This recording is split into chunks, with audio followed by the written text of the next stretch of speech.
नमस्कार, मैं डॉक्टर शंकर गोयनका। आज ये मेरा परम सौभाग्य है कि मैं इफ्को के चेयरमैन श्री दिलीप संघानी जी के साथ हूँ। आपकी लीडरशिप के अंदर आते ही आपने कर्मचारियों के प्रति जो डिसीजन लिया कि उनकी मिनिमम तनख्वाह जो है वो 20,000 रुपये, इस फैसले की वजह से जितने भी कर्मचारी हैं उनके खुद के मन में, उनके परिवार के अंदर इतनी संतुष्टि है मैं बता नहीं सकता हूँ।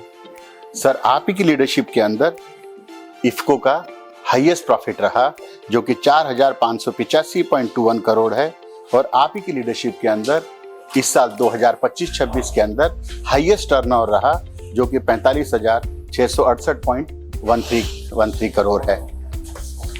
मैं फिर से दोहराना चाहता हूं कि मेरा परम सौभाग्य है कि मैं इतने बड़े व्यक्तित्व का आज आपके सामने एक पॉडकास्ट करने जा रहा हूं कि इसके अंदर हम जानने की कोशिश करेंगे कि सर का विजन क्या है, इनका मिशन क्या है, इफ्को को और भारत देश को ये किस तरीके से देखते हैं, और सबसे बड़ी बात है सहकारिता के अंदर जो सर ने मिसाल पैदा की है वो बिल्कुल अभूतपूर्व है। ऐसी शख्सियत हमारे दिलीप भाई संघानी सर। सर, आपका बहुत बहुत स्वागत। आपका समय देने के लिए, आपने मुझे जो समय दिया इसके लिए मैं आपका बहुत ही कृतज्ञ और आभारी हूँ सर। नमस्कार सर, मैं आपसे आपकी यात्रा के बारे में जानना चाहूंगा सर। सहकारिता का मंत्र आपके दिमाग में कैसे आया? सहकारिता तो बहुत लंबे समय के बाद आया। व्यक्तिगत जीवन की यात्रा बचपन बाल मंदिर हमने चलाला में किया, खादी कार्यालय में, मालीला में एकड़ा जो बोलते हैं गुजराती में, एक से शुरू करके 2-2.5 स्टैंडर्ड दूसरी कक्षा में था तब तक। बाद में शोभा और जूनागढ़ डिस्ट्रिक्ट में पढ़ा, बाद में चित्तल जो मेरे फादर से बड़े भाई थे वहाँ पढ़ा। उनके बाद अमरेली मामा के घर पढ़ने में आया। बीकॉम अमरेली में किया और LLB राजकोट किया। अच्छा। तो ये मेरी विद्यार्थी काल की यात्रा है। इसी यात्रा में मेरा जाहिर जीवन का दृश्य मैं आज मानता हूँ। मैं साइंस का स्टूडेंट था। पुरुषोत्तम भाई रूपाला को आप जानते होंगे, और हम दोनों प्राइमरी स्कूल से एक ही साथ पढ़ते थे। दोनों साइंस के स्टूडेंट थे। हम ओल्ड ACC 11 कक्षा से जो होते थे जी सर, इनमें थे। हमने दोनों ने साइंस सब्जेक्ट रखे थे। ओल्ड ACC पास करने के बाद हम दोनों साइंस कॉलेज में दाखिल हुए। 20-22 दिन के बाद शायद चुनाव आया कॉलेज का, तो मैंने मेरी इच्छा व्यक्त की मुझे कॉलेज में जनरल सेक्रेटरी होना है, GS होना है। उसी टाइम के हमारे लीडर ने बोला कि यहाँ साइंस में कैंडिडेट तय हो चुका है, आर्ट्स में खाली है। तो मैं साइंस छोड़ के आर्ट्स में चला गया। अच्छा। और चुनाव की शुरुआत, वैसे तो हाई स्कूल में चुनाव लड़ता था, लेकिन कॉलेज का चुनाव लड़ने के लिए मेरी स्ट्रीम जो साइंस थी वो छोड़ के आर्ट्स में गया। आर्ट्स में? और आर्ट्स में जब तक पढ़ा तब तक जनरल सेक्रेटरी चुनाव लड़ता रहा। तो सेक्रीफाइस की कहानी वहां से शुरू हुई कि साइंस से आप आर्ट में गए। आर्ट्स में चला गया। सौराष्ट्र यूनिवर्सिटी में, सेनेट में, सिंडिकेट में, बाकी स्पोर्ट्स की अलग अलग सेक्टर में चुनाव लड़ता रहा। तो शुरुआत तो चुनाव की तो बचपन से हुई थी। जी सर। और विद्यार्थी परिषद का कार्यकर्ता होने के नाते इमरजेंसी जब आई तब हम कॉलेज में थे। अच्छा। हमारे प्रिंसिपल DL मुनीम साहब थे। वो आज़ादी के लड़वैया भी थे। तो जब कॉलेज खुली हम गए, जब ग्राउंड लॉबी में मिले तो तुरंत हमें थोड़ा मार्गदर्शन कहो या थोड़ी शिक्षा के रूप में बोले कि देश पे इमरजेंसी आ जाए, युवा लोग बुज़दिल हो गए क्या, उनके सामने लड़ना चाहिए, संघर्ष करना चाहिए। कॉलेज में हड़ताल पड़े तो मेरी फर्ज है वो रुकना चाहिए। मुझे सिखाना पड़ेगा कि ये इमरजेंसी के सामने लड़ना चाहिए। ये टकोर जी की। दूसरे दिन हमने पूरे शहर की जितनी शाला कॉलेज जो कुछ भी थी इतने बड़े सरगस निकाल के इमरजेंसी का विरोध किया। इमरजेंसी में एक शब्द खिलाफ बोलना थी, बिल्कुल। लेकिन हमने बड़ा सरगस निकाला जुलूस पूरे गांव में। लेकिन तब बाबाई की सरकार थी, बाबाई जश्मी जनता दल की, जी सर, बीजेपी जनता दल साथ में। जी सर। तब कुछ नहीं हुआ, लेकिन नोट तो हो जाती थी। बाबाई की सरकार गिरा नहीं गिरी, इनका हमारा रोल न गिरे इनके लिए जो था वो अलग था। लेकिन गिरने के बाद हमें तुरंत इमरजेंसी में मिसा में ले गई। मिसा में सभी नेतृत्व वहाँ थे। और छूटने के बाद 1980 में मुझे विधानसभा का चुनाव लड़ाया गया। तब मेरा लॉ फाइनल नहीं हुआ था, लॉ के लास्ट ईयर में मैं था। अच्छा। रिजल्ट नहीं आया था। ओके। तो हमारी जाहिर जीवन की शुरुआत, जी सर, कॉलेज से लेके 80 में लॉ का रिजल्ट नहीं आया था। तब मुझे बीजेपी से एमएलए का टिकट मिला। लड़ने की जिम्मेदारी पार्टी ने दी थी। बहुत बढ़िया सर। फिर आप 4 बार जो है लोकसभा। फिर मैं पहला विधानसभा चुनाव, जी सर, वहाँ के खूब बड़े लीडर डीएम पटेल के सामने हारा था। जी सर। थोड़े मतों से। फिर जिला परिषद में चुन के आया। फिर 85 में जो चुनाव आया, 84 में राजीव गांधी, जी सर, राजीव गांधी, उसी टाइम हमने चुनाव लड़ा। वो ज्यादा वोटर से हम जीते। अच्छा। दूसरी दफा 90 में चुनाव जो लड़े, जी सर, उनमें बीजेपी जनता दल की सरकार थी। जी सर। चिमनभाई पटेल सीएम थे, केशव भाई पटेल उनके साथ थे, जिनमें मैं मंत्री बना। जी सर। और अडवाणी जी ने रथ यात्रा जब निकाली, जी सर, सोमनाथ से, जी सर, तो डिजाइन ऐसी बनी थी कि जहाँ जहाँ रथ यात्रा अडवाणी जी की निकलेगी जिस जिले में, वहां से लोग सोमनाथ नहीं लाएंगे, क्योंकि उनके जिले में जाने वाले थे। जी सर।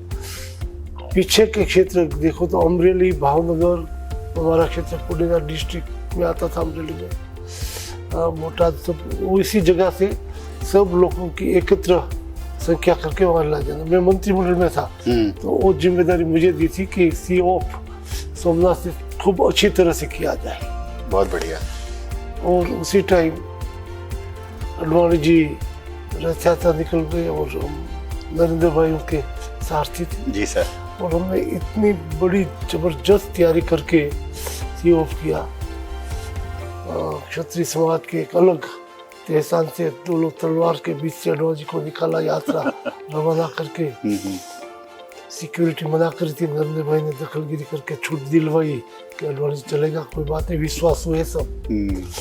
और अडवाणी जी की रथ यात्रा जब चली और जब यूपी में उनकी अटैक किया गया, जी सर, तब हम सब ने सरकार से रिजाइन किया। जनता दल बीजेपी की सरकार थी, जी सर, हम अलग हो गए।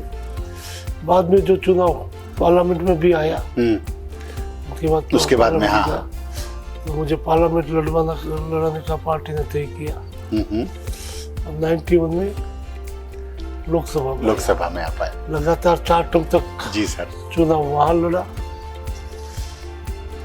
उसी टाइम गुजरात में जब केशव भाई की सरकार चल रही थी, बगावत हुई शंकर शिव और सब के बीच में जो हुआ, उसी टाइम में मोदी जी को संगठन के माध्यम से दिल्ली की जिम्मेदारी मिली। मैं यहाँ एमपी था। जी सर। मुझे वो सौभाग्य प्राप्त रहा कि हम उनके साथ रह के काफ़ी पार्ट सीखे पब्लिक लाइफ का। और जब वो दिल्ली से गुजरात में गए मुख्यमंत्री, हाँ, तब मुझे भी वहाँ चुनाव लड़वाया और उनके मंत्रिमंडल में मुझे 10 पोर्टफोलियो दिए गए। अच्छा। कैबिनेट के। तो इसी वजह से गुजरात में काफ़ी जो विकास की गति आई है, जी सर, मोदी जी के नेतृत्व में हम काफ़ी, मेरे क्षेत्र में मुझे जिम्मेदारी दी थी, जी सर, मैंने काम कर पाए। इनमें एग्रीकल्चर कोऑपरेटिव से लेकर law and justice, jail, agriculture भी था आपके पास में, जी सर, था, जी सर, और काम किया। उसके बाद शायद 2004 में मुझे भारतीय जनता पार्टी सहकारी सेल का राष्ट्रीय कन्वीनर बनाया। जी सर, 2004 की बात है। तो 2004 में बनाया, तब मुझे वो आइडिया नहीं था कि मेरा ट्रैक चेंज हो रहा है। बीजेपी संगठन में जो जिम्मेदारी दी गई राष्ट्रीय सहकारी कानून, जी सर। तब से हम सहकारी क्षेत्र में काम शुरू किया और धीरे धीरे पूरे देश की हर सहकारी संस्था में पार्टी ने मुझे काम करने की जिम्मेदारी दी। जी सर। और हम इस जिम्मेदारी को निभा रहे हैं। बहुत ही सुंदर सर। मैं सर यदि आपको याद हो तो मैं आपके क्षेत्र अमरेली में आपके गांव में आया था और हमने ड्रोन का डेमो किया था। उस समय रूपाला सर भी आए थे और आपने बड़ा सराहा। और पर सर ये मुझे आज पता लगा कि आप 2004 के बाद में सहकारिता में, यदि आपके बारे में कोई देखे, आपको जाने, तो ऐसा लगता है जैसे सहकारिता के अंदर ही आपका बचपन जो है वो सारा गुजरा है। मैं 2004 में संगठन ने बनाया। बाकी में कोऑपरेटिव सोसाइटी बनाई थी, संघाणी क्रेडिट कोऑपरेटिव सोसाइटी 80-81 में बनाई। अच्छा। आज 3 मंजिले का खुद का मकान है, उनका मैं फाउंडर चेयरमैन रहा। ओके। मेरी मिसिस ने अमरेली महिला क्रेडिट सोसाइटी बनाई थी। उसी दिनों के बाद आज वो गुजरात महिला क्रेडिट कोऑपरेटिव सोसाइटी के नाम से काम कर रही है। 15,000 उनके मेंबर है, 40 लाख की लोन दे सकती है। मेरे भाई ने भी सारी कोऑपरेटिव बनाई है। मेरा बेटा मनीष ने अलग से Sardar Patel credit cooperative society बनाई। तो अलग अलग अपने अपने क्षेत्र में कॉम्प्लेक्स कहीं नहीं होते, वैसे सब अपने कोऑपरेटिव सेक्टर में काम कर रहे हैं। तो मैंने शुरुआत तो 80-81 में शुरू की थी कोऑपरेटिव सेक्टर में। जी सर। मैं 95 में अमरेली डिस्ट्रिक्ट कोऑपरेटिव बैंक का चेयरमैन बना। अच्छा। तब से आज तक कभी भी आप ही चेयरमैन हैं? मैं चेयरमैन हूँ। अब छोड़ना चाहता हूँ, काफी 30 साल हो गया है, तो जी सर न्यू पीढ़ी को मौका मिले तो। मैं सर जब अमरेली दौरे पे था तो आपके पुत्र मनी जी से भी मेरे को मिलने का मौका मिला, उनके साथ रहने का मौका मिला और मैंने पाया उनकी भी भावना जन कल्याण के प्रति है, उनका भी कोऑपरेटिव की तरफ झुकाव है, उनका भी ये मानना है कि मैं देश की समाज की कैसे सेवा करूं। तो आपके परिवार से मिलकर मुझे सदैव अच्छा लगा। मैं जब भी आपके घर गांधीनगर आए सर, आपने कभी भी मेरे को बिना खाना खिलाए, बिना साथ बिठाए कभी आपने नहीं किया। मुझे लगता है कि एक महान लीडर की बहुत बड़ी क्वालिटी है। सर इफ्को को देखकर आपका विजन और मिशन क्या है? क्योंकि सर 2025-26 का जो साल गया, ये इफ्को के लिए आपकी लीडरशिप में सबसे बेहतरीन साल गया, जिसके अंदर इफ्को का जो प्रॉफिट है वो 4585.21 करोड़ रहा, जो कि हाईएस्ट आज तक की हिस्ट्री में। और जो सेल्स का जो टर्नओवर है सर, वो भी 45,468.13 करोड़ रहा, वो भी एकदम हाईएस्ट लेवल पे है। तो आप इसको कैसे देखते हैं सर? मैं हमारी जात को भाग्यशाली महादेव की कृपा है ऐसा मानता हूँ, क्योंकि मैंने 95 में जो अमरेली डिस्ट्रिक्ट बैंक का चेयरमैन बना, तब उनकी 22 ब्रांचेस थी और मेरे पहले बोर्ड में एक ब्रांच बंद करने का प्रस्ताव आया था। पहले ही बोर्ड में? हाँ, चेयरमैन बनने के बाद। तो हमने कहा भाई आज पहला बोर्ड है, आज हम कम से कम कोई बंद करने का प्रस्ताव मेरे नेतृत्व में पहले बोर्ड में हम स्वीकृत करें और ठीक नहीं है, बाद में देखेंगे। फिर हमने स्टडी किया और ग्लोबलाइजेशन जो विश्व का सिनेरियो बदल रहा था। जी सर।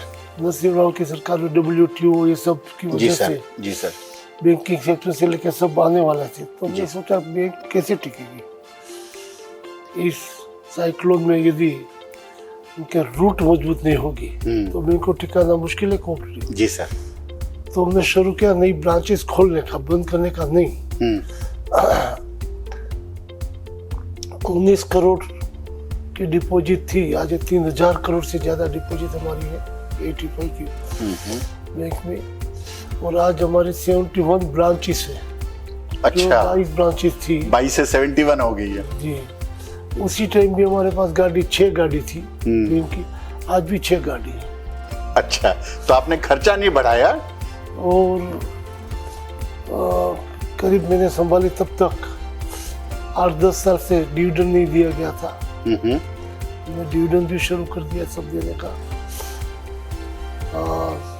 और देश में नई 3 स्कीम अमरेली से शुरू हुई और पूरे देश में आई। अच्छा। किसान क्रेडिट कार्ड। जी सर। मैं यूएसए गया था, अडवाणी जी ने यंग पीपल पॉलिटिकल काउंसिल के माध्यम से मुझे भेजा था। तब हमने वहाँ कार्ड देखा, क्रेडिट कार्ड हमारे देश में नहीं था। जी सर। हमने सोचा हमारे देश में कब आएगा, फिर आया था, सोचा चलो हम भी एक बैंक के चेयरमैन करें। तो आज भी मेरी बैंक के 95 का प्रस्ताव हमारी बुक में है, इनमें देखेंगे। जी सर। किसान क्रेडिट कार्ड एजीटी नाम से हमने प्रस्ताव जो किया था शुरू किया जाए 95 में। हाँ, और मैं नरसिम्हा राव तभी थे। जी सर। उनको, मैं एमपी था तो लेटर लिखा ऐसा करना चाहिए, वो नहीं कर पाए। सेकंड टर्म में भी नहीं कर पाए। फिर अडवाणी जी जब आए, अटल बिहारी जी, तो ये मैं पीछे पड़ता रहा। तो उसी टाइम उन्होंने किसान क्रेडिट कार्ड अटल जी ने स्वीकार किया और पूरे देश में लागू किया। शुरुआत अमरेली में थी। दूसरा एक केस आया, बैठे लोन आई, वो भी 95 में लोन आई। जी सर। एक कर्मचारी है, 3 साल हो चुका है, तो उनको मकान बनाने के लोन हम दे सकते हैं। जी सर। ऐसा प्रस्ताव तो पूछता हूँ किसान को मिलेगी मकान बनाने के लोन? तो मैंने कहा किसान के लिए कोई योजना नहीं है। मैंने बोला 3 साल जो कर्मचारी है उनकी सर्विस पूरी होती है तो उनको लोन मकान के लिए मिलती है। 3 पीढ़ी से वो किसान है, उनके जमीन है, वो व्यापार खेती के माध्यम से उत्पादन करके लोगों जनता को खिलाता है। जी सर। उनको मकान के लोन नहीं मिलेगा। कर्मचारी को तो कोई दिक्कत नहीं है, किसान को भी मिलनी चाहिए मकान के लिए। बहुत बढ़िया। फिर हमने पॉलिसी बनाई अमरेली डिस्ट्रिक्ट में, पहली दफा हमने लोन देना शुरू किया। फिर केंद्र सरकार को लिखा, वहाँ योजना नहीं थी, वो भी अटल जी जब आए तब स्वीकृत, तब लागू है। बहुत बढ़िया। तीसरी एक्सीडेंट क्लेम। एक जगह हमारे किसान काम करते थे तो किसी का एक डेथ हो गया। जी सर। तो उनको कोई सहायता नहीं थी, तो देश में पहली दफा वो एक्सीडेंट योजना हमने बनाई अमरेली में। 4 केंद्र में एमपी था तो लिखता रहा, वो भी तो 95 से ही लिखता रहा था। वो अटल जी आए तब स्वीकृत हुआ पूरे देश के लिए। तो ऐसी योजना अमरेली में बनाती थी और देश में एमपी के नाते में लागू होती थी। लागू लिखता रहा और ऐसी बनाई। मुझे खुशी है कि अमरेली आज भी रिकॉर्ड पे जो बोल रहा हूँ सब अमरेली के रिकॉर्ड देखेंगे, सेंट्रल गवर्नमेंट के लेटर देखेंगे तो कब बना। तो हमारी योजना अटल जी के समय सबसे कुछ हुई। पर ये बहुत ही बड़ी बात है सर कि किसान क्रेडिट कार्ड आपने लॉन्च किया, मेडिकल का आपने, हेल्थ इंश्योरेंस आपने लागू करा और जो मकान के लिए जो लोन है वो आपने लागू करा। आपका बहुत ही साधुवाद सर। अमरेली बैंक में तो हमने किया। जी सर। हम स्टेट बैंक में भी आए। नाफेड जो था, जी सर, वो बंद होने वाला था जब पीएम बने। जी सर। तो कांग्रेस के समय में नाफेड में काफी मोटा घपला हुआ था, करोड़ों रुपया का। जी सर। और एडमिनिस्ट्रेटर लगने वाला था, फाइल पीएम के पास चली गई। जी सर। इसी दिनों में मैं नाफेड का वाइस चेयरमैन बना। जी सर। तो मैं मोदी जी को मिलने के लिए गया। उन्होंने बोला कि नाफेड किसानों की संस्थाएं बंद न हो, इसलिए मैं आया हूँ। तो गुजराती में मुझे कहा कांग्रेस नो सड़क तो कोलसो लेने शू आयो छो? कांग्रेस का जला हुआ कोयला लेके क्यों आए हो? क्योंकि कांग्रेस का शासन था। जी सर। उसी टाइम घपला हुआ था। जी सर। मेरी 20 न्यू थी। जी सर। तो मैंने बोला किसानों की संस्था और कोई नहीं है, बचानी जरूरी है। काफी टाइम बहस हुई, मैंने मेरे बिंदु रखे, उन्होंने सरकार की ओर से जो बिंदु रखना था। फिर एक बात के सहमत हुए कि ठीक है, इनमें घपला करने वाला जो है इनके खिलाफ कार्रवाई की जाए, आपके बोर्ड में प्रस्ताव के लाए, सीबीआई इंक्वायरी करके एक्शन ले। इनमें मुझे कोई दिक्कत नहीं, मैं घपला करने वाले को बचाने के लिए नहीं है, मैं संस्था को बचाने। जी सर। और इनमें वो सहमत हुए। हम ऐसा प्रस्ताव लेके दोबारा गए, बाकी चर्चा हुई और मोदी जी ने जो मदद की, जिस तरह से मदद की, अधिकारी काफी खिलाफ थे नीचे, सेक्रेटरी से लेके। जी सर। 1-2 दफा मिलना आना हुआ। मोहन भाई कुंडलिया था कृषि मंत्री, उनको जिम्मेदारी दी थी ठीक करने की। जी सर। कमेटी बनाई थी, अरुण जेटली जी भी थे कमेटी में। और उनकी मदद की वजह से जो संस्था बंद होने वाली थी जी सर, वो शुरू हुई और आज भी 15-20% डिविडेंड देके 500 करोड़ से ज़्यादा मुनाफा करने वाली बन गई। जी सर, सिर्फ नरेंद्र मोदी की मदद में काम आई। हाँ, माध्यम में था क्योंकि मैं वाइस चेयरमैन के नाते सर वहाँ करने वाले वो थे पर माध्यम तो आप ही थे सर। यदि आप उस प्रस्ताव को उतनी मजबूती के साथ नहीं रखते तो मेरे ख्याल से ये संस्था कभी की बंद हो गई होती। मुझे पता है सर, आश्रम चौक पे नेफेड बिल्डिंग है और बहुत ही सुंदर काम कर रही है, जैसे आपने कहा डिविडेंड दे रही है, ये मतलब बहुत अच्छी बात है। 7 साल से लास्ट में जब एंट्री हुआ जी सर, डिविडेंड नहीं गया था। हाँ हाँ, हर साल 100 करोड़ रुपया का लॉस हो रहा था। 7 साल से कर्मचारी रिजाइन देके जा रहे थे। इसी दिनों में मेरी एंट्री हुई थी, आज रिवर्स हो गया। वापस से कल्याणकारी काम। जो मोदी जी का दृष्टिकोण था सहकार के माध्यम से समृद्धि लाने का नारा तब नहीं दिया था। जी सर, वो तो बाद में नारा, पर उन्होंने प्रैक्टिकली राफेल में काम कर दिया। बहुत सुंदर। एनसीआई में जब आया जी सर, तो आप देखते हैं एनसीआई में हमने काफी डेवलप किया। जी सर, बिल्डिंग था, बिल्डिंग इंफ्रास्ट्रक्चर और अंदर इंटरनल व्यवस्था जी सर, और ट्रेनिंग देने की काफी काम किया है। और इफ्को का आप बात करें तो इफ्को में तो काफी सुधार लाया है, काफी लाना भी जरूरी है। जरूरी। क्योंकि इफ्को की इमेज बात बहुत अच्छी थी, इंटरनल हम बैठे थे देखते थे तो हमें काफी होता था कि इफ्को जैसी संस्था किसान की संस्था में अभी काफी सुधार लाना जरूरी है। और नया एमडी जब पटेल साहब आए, उनके नेतृत्व में सफलता की गाथा नहीं बने, हम चाहते थे। काफी लोग इंटरनल और बाह्य चाहते थे कि विफल रहा है और विफल होगा, ऐसा उम्र भी चलाते थे, काफी बातें चलती थी। लेकिन जिस तरह से पटेल साहब ने कमांड संभाला और हमने निर्णय लिया, तो मैं कह सकता हूँ कि जो स्टाफ का सहयोग मिला, जो कर्मचारी का सहयोग मिला, तो इनकी वजह से आज इफ्को की स्थापना के बाद पहली दफा मुनाफा न हुआ, इतना मुनाफा तो हुआ, लेकिन देश में इफ्को संस्था ने निर्णय किया कि कोई भी कर्मचारी, क्योंकि हम जब जाते तो छोटे कर्मचारी काम के चाय देने के लिए, खाने के लिए मिलते, पूछते रहते क्या सैलरी क्या है।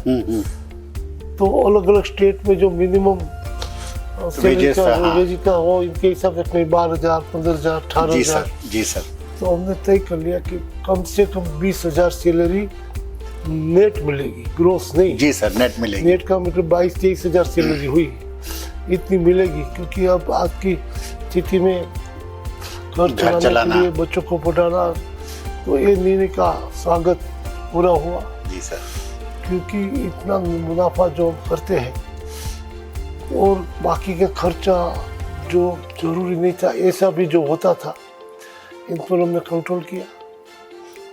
फिर भी जहाँ जरूरत है सरकार का मार्गदर्शन हो या सलाह हो, करना जरूरी हो, करते हैं। लेकिन आज इफ्को कह सकते हैं कि इतिहास में इफ्को ने आज तक नहीं मुनाफा किया है, इतना मुनाफा किया है। हमने इफ्को के माध्यम से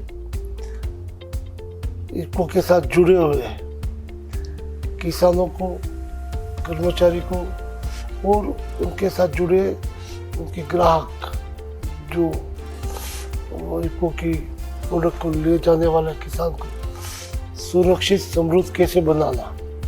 मोदी जी ने जो नारा दिया है, सहकार से समृद्धि। जी सर, सहकारिता से समृद्धि, उनके नारे के हिसाब से हम जो भी पॉलिसी करके सुरक्षित करना चाहते हैं। मोदी ने हमें एक दफा टीवी में सिर्फ सुना, किसान भाइयों को अपील करते हुए, किसान भाइयों, यूरिया का उपयोग थोड़ा कम करो।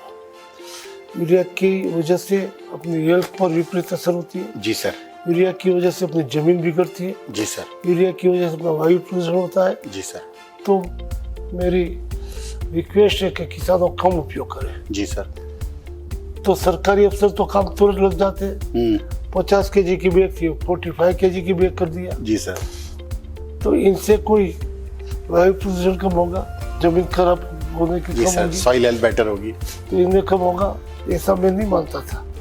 हमने सोचा कि इनका विकल्प होना चाहिए।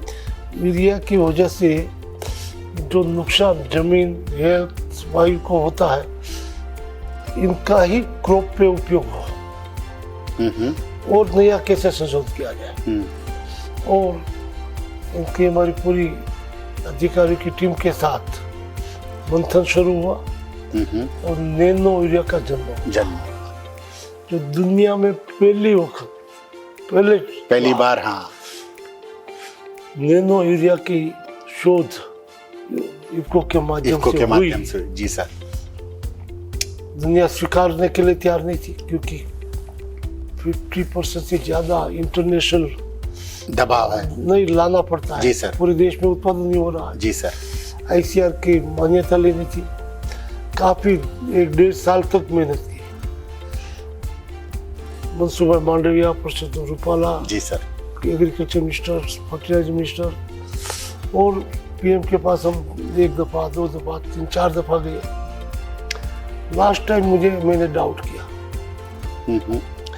कि हमारे कोई न कोई अधिकारी उनको मान्यता नहीं देने में अंतर्राष्ट्रीय जो देश में नया उत्पादन हो उनके खिलाफ माहौल बना रहा है या कोई उनका हित इनमें जुड़ा हुआ है। आप जांच करवाइए कि क्या है इनमें दिक्कत, क्यों नहीं पास हो रहा है। क्योंकि फर्टिलाइजर मिनिस्टर, एग्रीकल्चर मिनिस्टर सभी मानते हमारा, हम उपयोग शुरू कर दिया है, सफलता मिली है। जी सर, जी सर। हमने हमारे खेत पे उपयोग किया, मनसूख भाई ने उपयोग किया, सफलता मिली है। फिर भी कुछ ना कुछ, फिर मोदी जी ने थोड़ा इंटरेस्ट लिया और उनकी मान्यता मिली और उनके हाथों से हमने लोकार्पण किया 28 मई 2022 को। जी सर। आज भी किसी न किसी बहाने पे, क्योंकि यूरिया में जिस तरह से इंटरनेशनल लेवल पे लॉबी है, जी सर, देश में भी बनाने वाले लॉबी है, वो नहीं चाहते कि नैनो यूरिया का उपयोग बढ़े, किसानों करने लगे। जी सर। क्योंकि उनका व्यापारी हित मार खाता है, नुकसान हो रहा है, देश का हित के नहीं सोच रहे, इसलिए नैनो यूरिया के खिलाफ एक वातावरण बनाने की कोशिश कर रहे हैं। लेकिन हकीकत जो है, जिसने उपयोग किया है नैनो का, जी सर, वो दूसरी दफा नैनो का उपयोग करेंगे। बिल्कुल। जो आम पब्लिक को पता नहीं है, उनको हवा बनाने की कोशिश कर रहे, लेकिन हम दृढ़ता के साथ कह रहे हैं कि हमने तो हमारे खेत में उपयोग किया है, करते हैं। तो आज नहीं कल जो देखेगा वो नैनो यूरिया, चाहे नैनो यूरिया हो, चाहे नैनो DAP हो, चाहे जिंक हो, जी सर, सभी जगह इफको ने जो नया संशोधन किया विश्व को पहुंच नहीं पाया, क्योंकि आज तक दुनिया में नया संशोधन हो, वो विदेश में अमेरिका हो, जापान हो, यूरोप हो, ऐसे होता था। भारत जैसा संशोधन कैसे कर ले वो, लेकिन भारत नया भारत नई तरक्की खुद कर रहा है। जी सर। वो निशान है। जी सर। मोदी जी के नेतृत्व में अमित भाई शाह जिस तरह से कोऑपरेटिव को सबको मॉडल बाइलो दे के, जी सर, गांव को समृद्ध करने के लिए जो काम कर रहा है, वो नई दिशा भारत को मिलेगी। सर, मुझे याद है कि नैनो यूरिया के बारे में जब भी मैं नेशनल इंटरनेशनल प्लेटफॉर्म पे बात करता हूँ, किसानों के बीच में जाता हूँ, तो कई बार जो बुद्धिजीवी लोग हैं वो पूछते थे मुझे, ये अमेरिका की टेक्नोलॉजी है, ये जापान की टेक्नोलॉजी है, ये चाइना की टेक्नोलॉजी है। मैंने कहा नहीं भाई, ये हमारे भारत की टेक्नोलॉजी है और भारत में इफको द्वारा जो है, तो उनको बड़ा आश्चर्य लगता था। पर आई एम श्योर सर, आपके लीडरशिप में इफको का जो नैनो यूरिया है और जितने भी नैनो प्रोडक्ट हैं वो बहुत अच्छे एक्सेप्टेबल हैं, और आपकी लीडरशिप के अंदर आप ब्राज़ील में भी जो है इसका प्लांट खोलने जा रहे हैं, जो कि जून 2026 में चालू होगा। मुझे लगता है इसका पूरे विश्व पे बहुत अच्छा फर्क आएगा। विदेश में भेज रहे हैं। जी सर, आप कई देशों में, कई देशों, खुद अमेरिका में भेज रहे हैं। जी सर। अभी अमेरिका में भी रिपोर्ट पॉजिटिव आई, बहुत पॉजिटिव आई। जी सर। तो अमेरिका में पॉजिटिव रिपोर्ट आया, और मुझे लगता है इससे भारत की छवि भी बढ़ेगी और भारत का नाम भी होगा। और मुझे लगता है कि एक अच्छे लीडरशिप का के वजह से ये सब हो पा रहा है। नया संशोधन भारत भी दे सकता है। जी सर। भारत में इफको है। जी सर। दुनिया में तो भारत है। जी सर। भारत ना संशोधन, तो ये नया भारत है सर, ये नया भारत की बात है। सर, मैं आपसे ये पूछना चाहूंगा कि जो कोऑपरेटिव का रोल है, वो 2047 का जो विकसित भारत मिशन है, वो कोऑपरेटिव क्या रोल प्ले करेगा सर उसमें? आज तक पूरा डाटा नहीं था सरकार के पास भी, किसी के पास नहीं। इवन कोऑपरेटिव के पेश पूरी NCO है। जी सर। उनके पास भी हमने इंस्टीट्यूट का चेयरमैन बनने के बाद वहाँ भी कोशिश की और अमित भाई शाह ने कोऑपरेटिव मिनिस्टर पहला मंत्री बनने के बाद उन्होंने भी डाटा एकत्रित करने की कोशिश की। जी सर। आर्थिक रूप से कोऑपरेटिव का रोल क्या है विकास में? जी सर। तो cooperation in cooperative among the cooperative वो सूत्र देके आज कोऑपरेटिव का व्यवसाय कोऑपरेटिव से होने की जो डाटा लेने के लिए शुरुआत हुई है, जी सर, इनसे पता चलेगा कि कोऑपरेटिव का रोल बहुत बड़ा है आर्थिक नीति में। जी सर। और वो नीति रोजगारी देने में सबसे आगे होगी। जी सर। योगदान विकास के लिए जीडीपी में भी उनका योगदान होगा।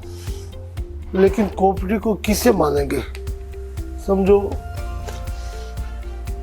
किसान को ग्राउंड नट बोना है। जी सर। तो उनका सीड लेने कहाँ जाएंगे? कोऑपरेटिव सोसाइटी के पास। जी सर।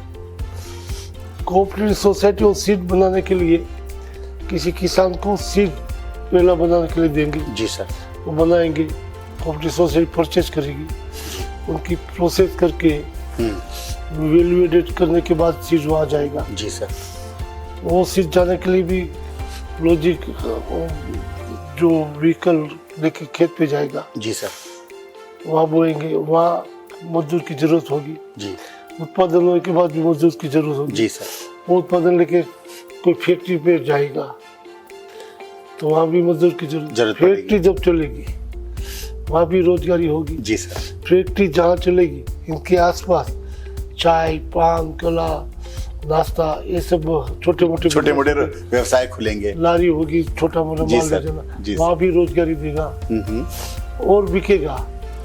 वहाँ सरकार का टैक्स होगा, सरकार को पहले जीएसटी होगा। जी सर।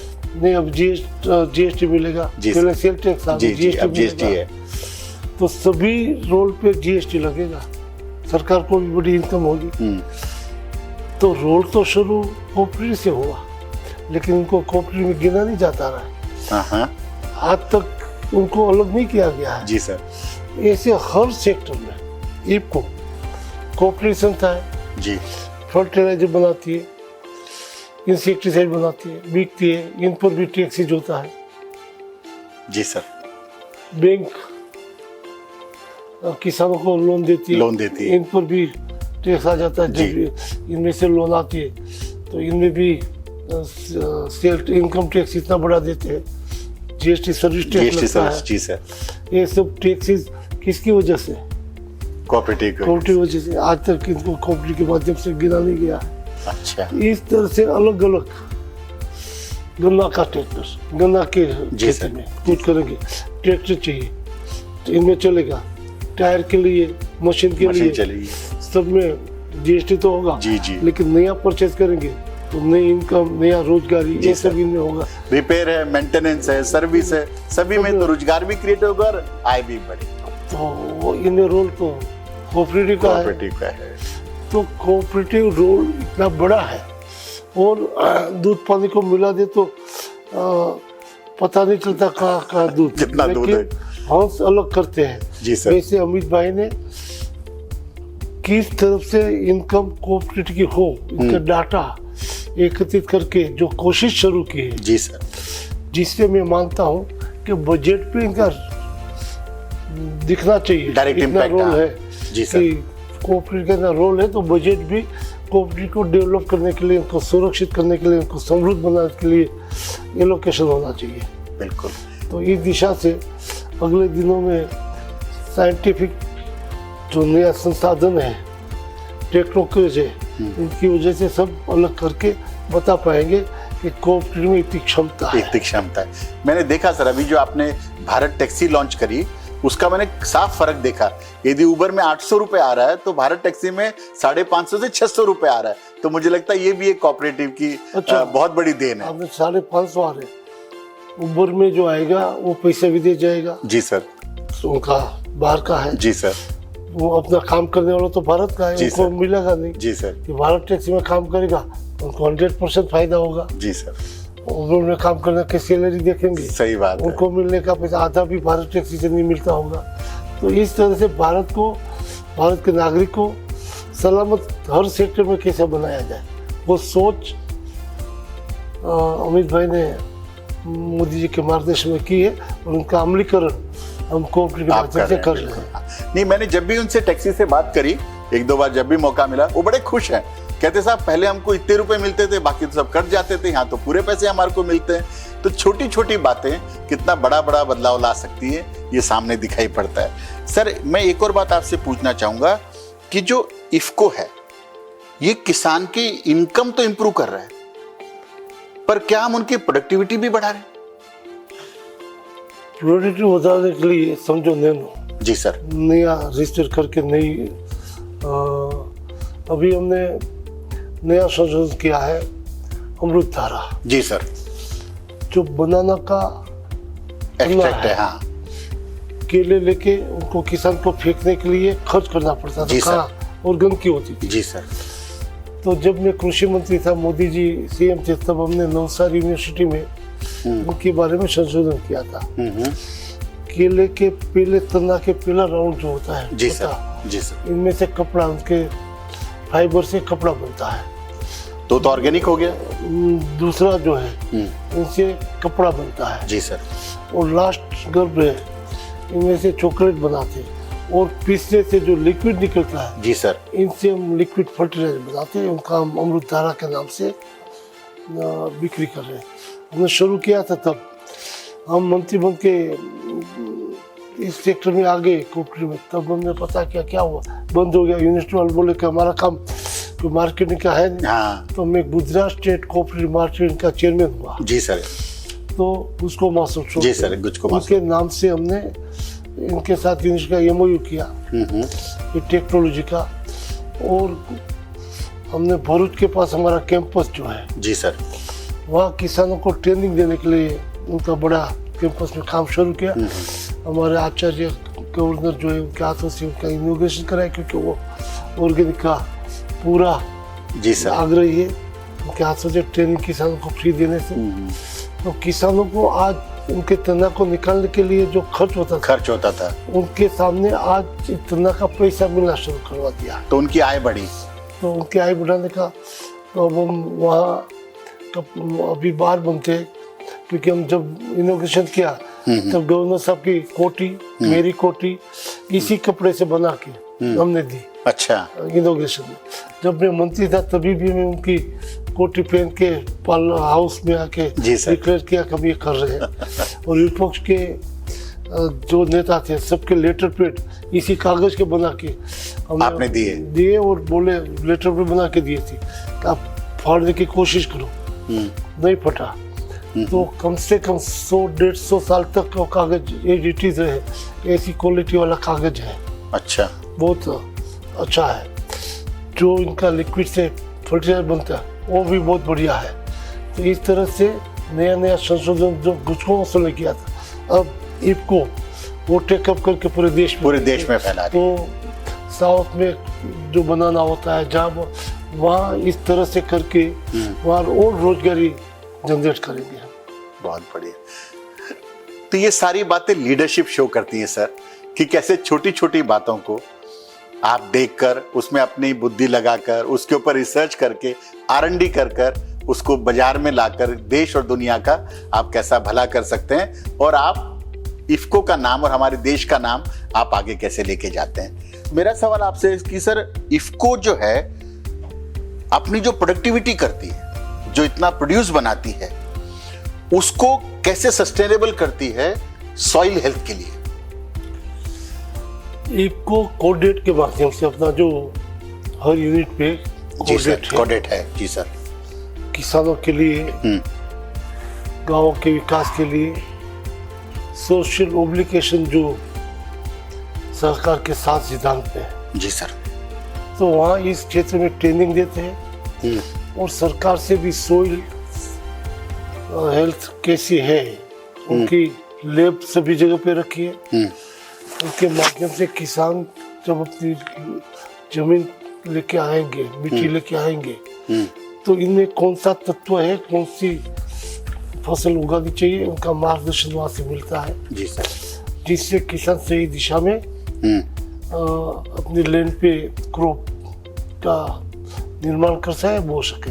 जी सर। और उनके लिए उनके अनुरूप कौन सा इंसेक्टिसाइड, पेस्टिसाइड, फर्टिलाइजर कब कितनी मात्रा में डालना है, उनका भी मार्गदर्शन देते हैं। उनकी ट्रेनिंग लगातार चालू रहती है। देश भर से, अलग अलग राज्यों से हम, हमारा अलग अलग यूनिट से फैक्ट्री भी दिखाते हैं, रहने के लिए 2-3 दिन व्यवस्था करते हैं और ट्रेनिंग देते हैं। ये लगातार हमारा कार्यक्रम चालू, कंटिन्यूटी चालू रहती है इफको के हमारे सारे प्लांट्स के ऊपर, ताकि लोगों को मतलब बेहतर नॉलेज मिले, सॉइल टेस्टिंग के बारे में पता लगे।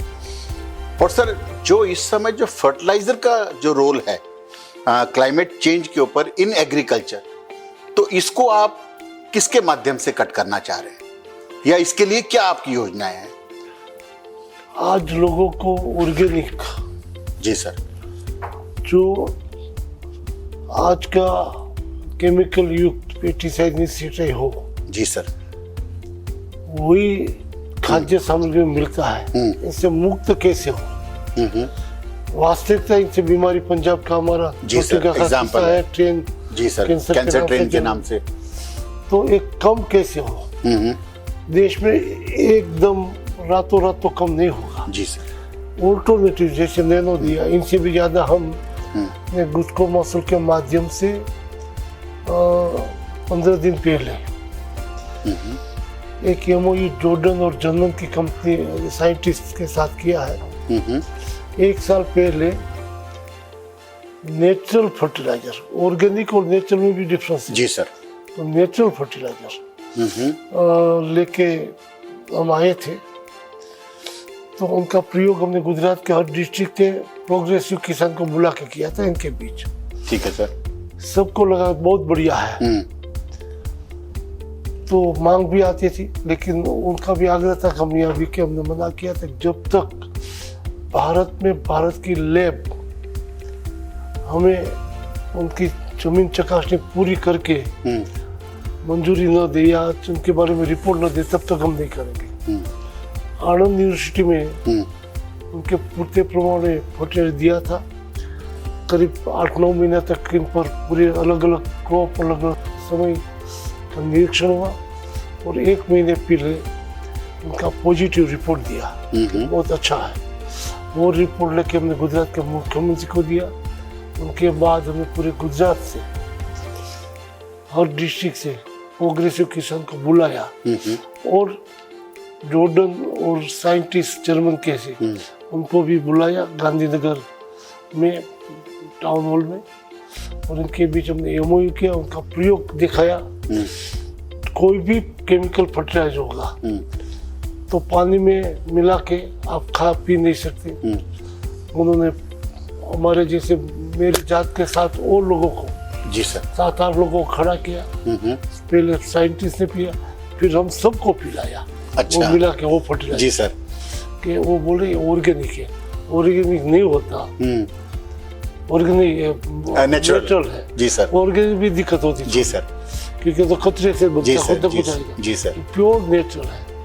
और इस फर्टिलाइजर जैसे हम अलग अलग लेके केमिकल का कम कैसे उपयोग हो, इस दिशा में हमने गुस्को मसलों शुरू किया था। अब हम इको के माध्यम से देश भर में इस दिशा में मार्गदर्शन और मदद करेंगे सबको। एक सर, मैंने देखा कि आप के बारे में जो मैंने पढ़ा और जाना, आप यूथ के प्रति बहुत एग्रेसिव हैं। आप चाहते कि जो भारत का यूथ है वो कृषि क्षेत्र में आए। तो सर, आपकी युवाओं को क्या राय है कि वो कैसे कृषि क्षेत्र को ज्यादा प्रॉफिटेबल बनाएं और इसके अंदर आगे से आगे लेके भाग लें सर? यदि अति आधुनिक संसाधनों के साथ आज भी किसानी क्षेत्र में जो काम किया जाए, तो कोई भी सर्विस हो, नौकरी हो, इनसे ज्यादा मुनाफा या ज्यादा काम हम खेती में कर सकते हैं। चाहे खेती के साथ पशुपालन हो।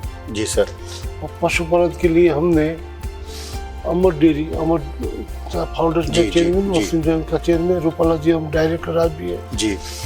एम्ब्रियो ट्रांसप्लांट, गिर गाय, ओरिजिनल जो गिर गाय है जी, जो ब्राजील गई थी जी, पहली गाय जिसके घर गई थी, रूपाला जी वहाँ जब गए मंत्री हाँ, थे, हाँ। उनको इन्विटेशन दे के आए थे।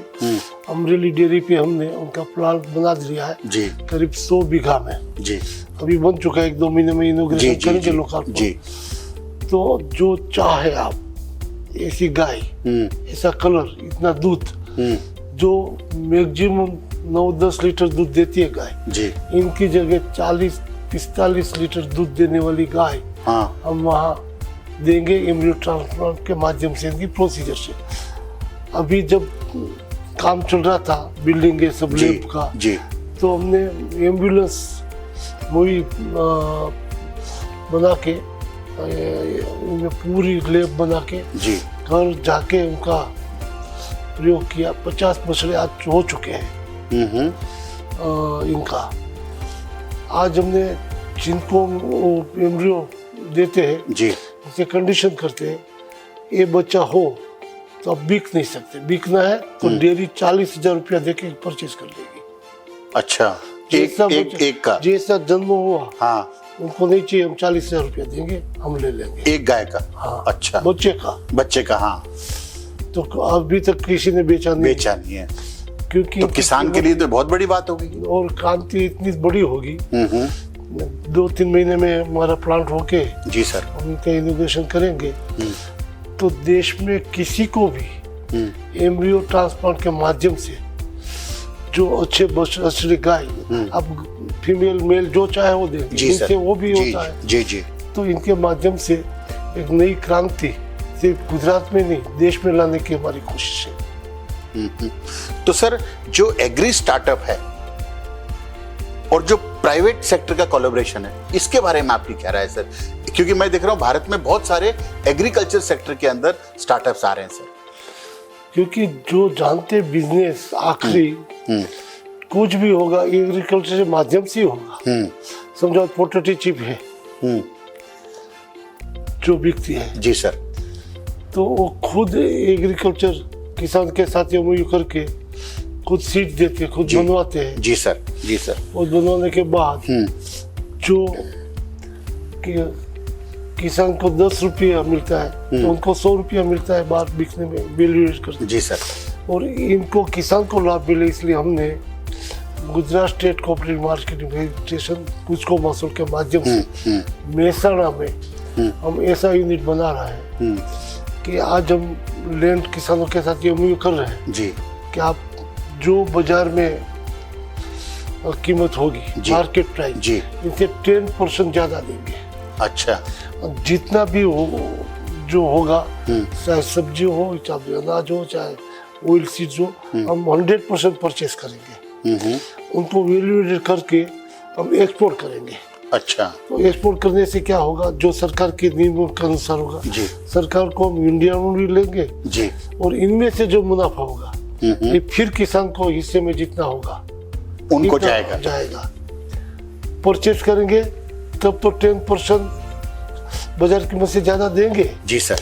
फिर मुनाफा होगा और फिर जाएगा उनको, जिससे किसानों को समृद्ध बनाने की कोऑपरेटिव के माध्यम से जो मुहिम है, इनमें घुसखोर महसूल देश में मैं मानता हूँ सबसे पहले आगे चलेगा काम करने। इनका चेयरमैन की जिम्मेदारी पार्टी ने मुझे दी, आपको दी है, और वो भी देखिए कितने एग्रेसिव तरीके से मतलब आगे बढ़ रहा है। बन गया है, हम 1-2 महीने में ही उनका इनोग्रेशन कर रहे हैं। अच्छा, अमित भाई शाह को बुलाएंगे, इनके मत क्षेत्र में है हमारा। तो वो भी अभी तक सब कुछ तैयार है जी, ठीक है। सर, मेरा आपसे बस आखिरी 2 व्यक्तिगत सवाल हैं सर।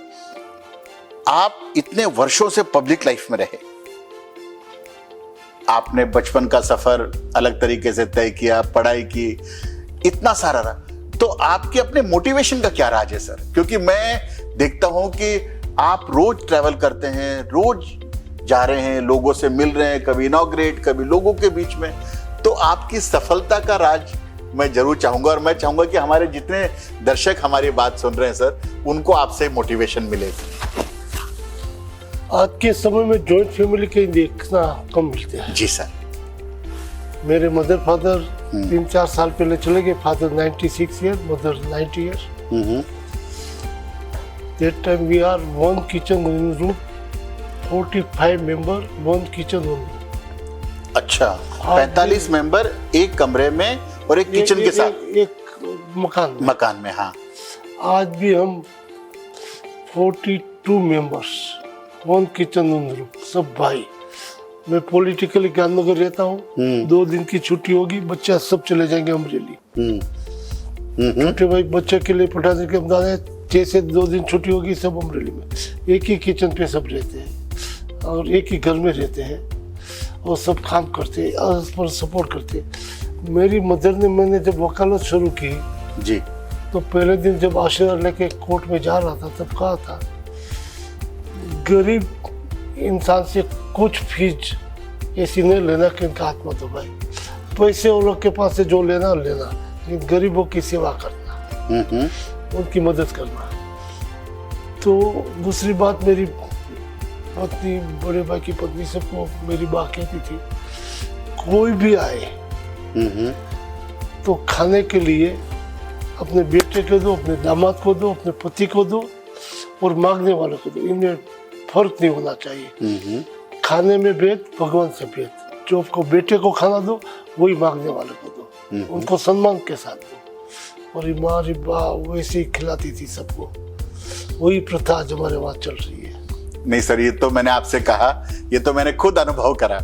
मैं जब भी आपके घर में आपसे मिलने आया, आपने, कई बार ऐसा होता था मैं नया था, संकोच भी करता था, पर आप बिठा के पकड़ कर खाना खिला के फिर ही रवाना करते थे। तो मुझे लगता है कि जो आपकी मदर ने आपसे बात करी, आपने उसको बिल्कुल जो है सर लेके आए। सर, एक और एज ए इफको चेयरमैन आपको क्या लगता है सर कि आपका सबसे टफेस्ट डिसीजन क्या रहा? किसानों के हित में, सभासदों के हित में, कर्मचारियों के हित में, सबका हित जो है वो काम करने में किसी भी रुकावट करने की कोई भी कोशिश आए तो रुकना नहीं है।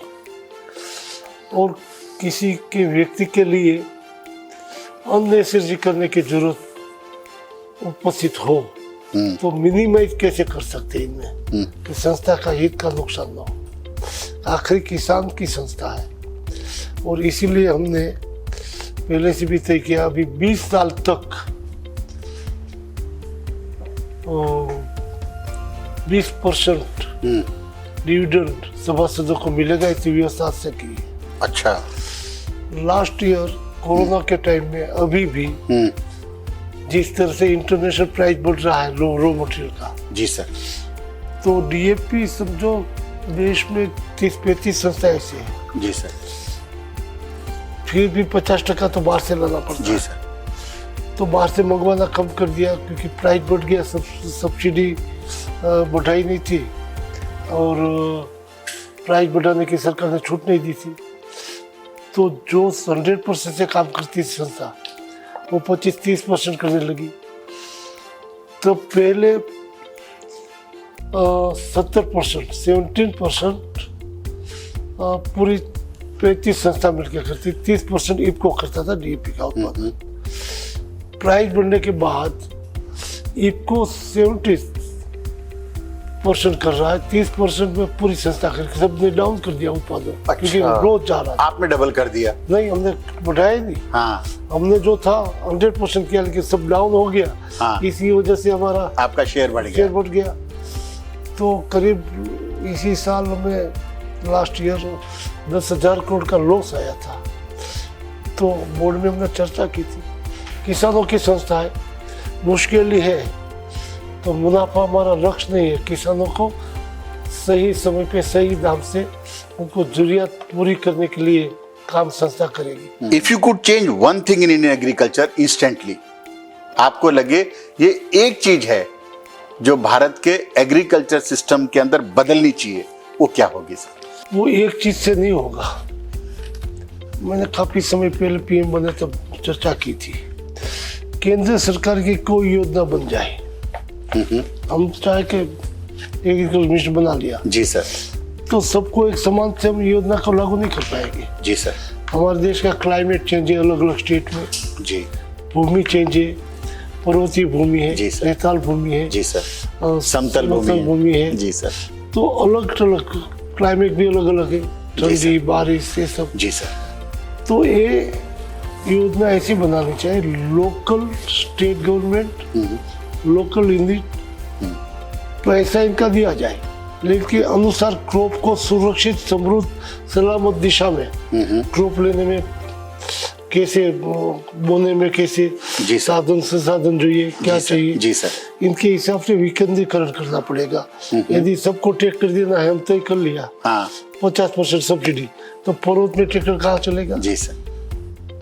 तो अलग अलग संसाधन अलग अलग क्रॉप में चलता है, क्रॉप के हिसाब से, जमीन के हिसाब से, क्लाइमेट के हिसाब से और एरिया के हिसाब से और कल्चर समाज का जो होता है जी सर, इनके हिसाब से जी सर। कोई साधन में उपयोग करना इसी ट्रेडिशन से करेगा, कोई बैलगाड़ी चलेगी तो कहाँ अब अलग अलग टेक्निकल मशीन से चलेगा। जी सर। तो कहाँ किस तरह से लोग स्वीकृति मिलती है उपयोग में, और उनको मार्गदर्शन करके कैसे ट्रेन कर सकते हैं।